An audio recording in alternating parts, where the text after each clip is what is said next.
কেন্দ্রীয় বিএনপির নির্বাহী সদস্য ও যুক্তরাজ্য বিএনপির সাধারণ সম্পাদক কৈসর এ মাহমুদ বলেছেন, মানুষ ভোট দেওয়ার জন্য প্রস্তুত হচ্ছেন। অধীর আগ্রহ নিয়ে ভোটের জন্য অপেক্ষা করছেন সাধারণ মানুষ। আমরা ডিসেম্বরের মধ্যে যে নির্বাচন চাচ্ছি, অন্তর্বর্তীকালীন সরকার যদি জনগণের কথা বুঝতে না পারে, তাহলে জনগণের পথ বেছে নেবে।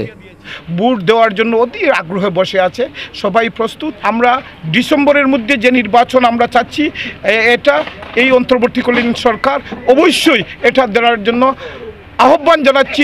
যদি জনগণের কথা ওরা বুঝতে না পারে, তাহলে কিন্তু জনগণের পথ বেছে নেবে।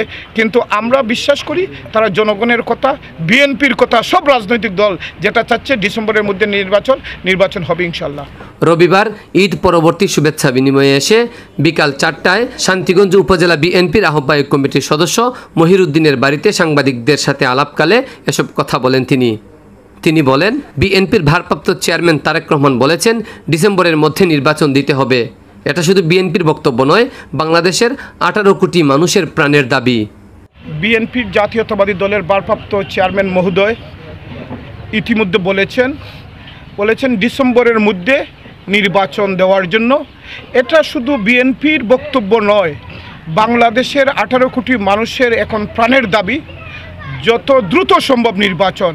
2014, 18, 24 নির্বাচনে ভোটারবিহীন এমপি মন্ত্রী হয়েছিলেন উল্লেখ করে তিনি বলেন, দীর্ঘদিন ফ্যাসিস্টদের বিরুদ্ধে আন্দোলন করে আমরা ফ্যাসিস্ট মুক্ত হয়েছি গণতন্ত্র প্রতিষ্ঠার জন্য।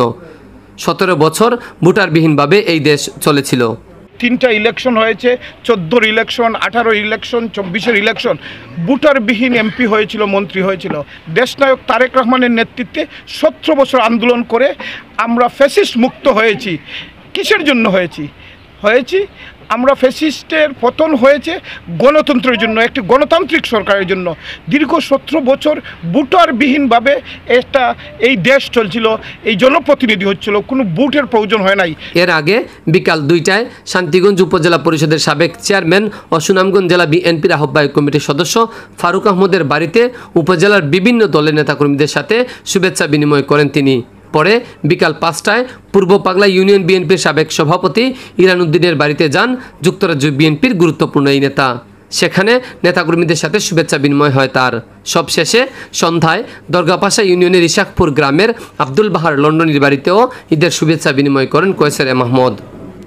এসব কর্মসূচিতে পৃথকভাবে উপস্থিত ছিলেন সুনামগঞ্জ জেলা বিএনপির আহ্বায়ক কমিটির সদস্য আনসার উদ্দিন, ফারুক আহমদ, শান্তিগঞ্জ উপজেলা বিএনপির আহ্বায়ক হাজী জালাল উদ্দিন, প্রথম যুগ্ম আহ্বায়ক রৌশন খান সাগর, উপজেলা বিএনপির যুগ্ম আহ্বায়ক আবদাল হোসেন মেম্বার, আখতারুজ্জামান বাবুল, আবুল কাশেম নাইম, সুনামগঞ্জ জেলা বিএনপির সাবেক বন ও পরিবেশ বিষয়ক সম্পাদক এবাদুর রহমান এবাদ, উপজেলা বিএনপির সহসভাপতি সৈয়দ আকিকুর রহমান আকিক সহ আরও অনেকে। ইয়াকুব শাহরিয়ার, সুনামগঞ্জের খবর, শান্তিগঞ্জ।